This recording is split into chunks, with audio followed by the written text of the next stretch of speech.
Hello दोस्तों, हमारे channel thoughts and quotes में आप सबका स्वागत है। कांटों से और दुष्ट लोगों से बचने के दो ही उपाय हैं, या तो जूतों से इनका मुंह कुचल दिया जाए या उनसे दूर रहा जाए। आचार्य चाणक्य ने कांटे और दुष्ट व्यक्ति को एक ही श्रेणी में रखा है।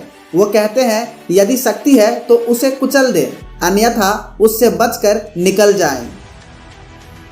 जो अस्वच्छ कपड़े पहनता है, जो दांतों की सफाई नहीं करते, जो बहुत खाता है, जो कठोर शब्द बोलता है, जो सूर्योदय के बाद उठता है, उसे लक्ष्मी त्याग देती है, भले ही वह भगवान विष्णु क्यों ना हो।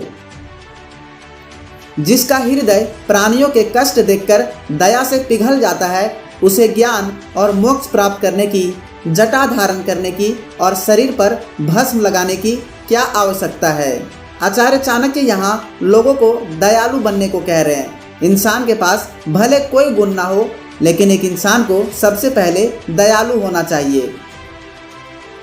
जो गुरु अपने शिष्य को एक अक्षर का ज्ञान करवाता है, उस गुरु के ऋण से शिष्य कभी मुक्त नहीं हो पाते।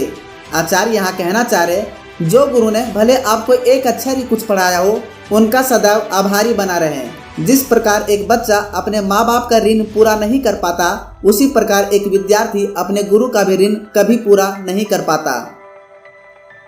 जब कोई पुरुष के पास धन नहीं रहता तो उसके मित्र, स्त्री, नौकर, भाई बंधु सब उसे छोड़कर चले जाते हैं, और जब वह दौलत वापस हासिल करता है तो ये सब लौट आते हैं। इसलिए संसार में दौलत ही पुरुष का सबसे अच्छा रिश्तेदार है। पाप से कमाया हुआ धन अधिक से अधिक 10 साल तक टिकता है, 11वें साल में वह समूल नष्ट हो जाता है। एक शक्तिशाली आदमी जब कोई गलत काम करता है तो उसे कोई कुछ नहीं कहता।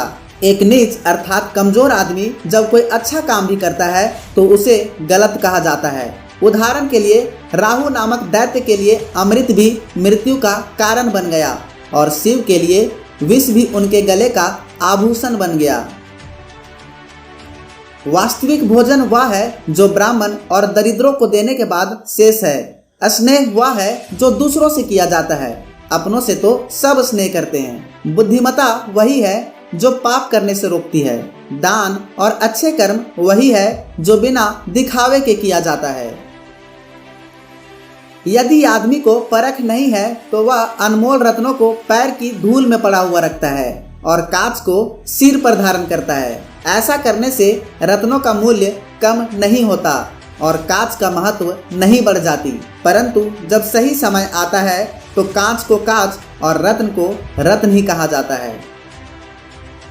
शास्त्रों का ज्ञान अनंत है, विद्याएं भी बहुत सी है, परंतु मनुष्य की उम्र सीमित है। जीवन के मार्ग में भी अनेक कठिनाइयां आती है, इसलिए वही सीखें जो अत्यंत महत्वपूर्ण है।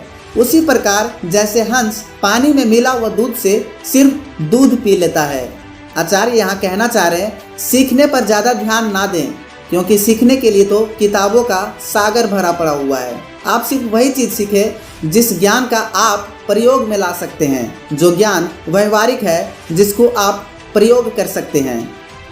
इस वीडियो में इतना ही दोस्तों। अगर आपको इससे कुछ नया सीखने को मिला हो तो इसे लाइक करें, शेयर करें और हमारे चैनल थॉट्स एंड कोट्स को सब्सक्राइब करें।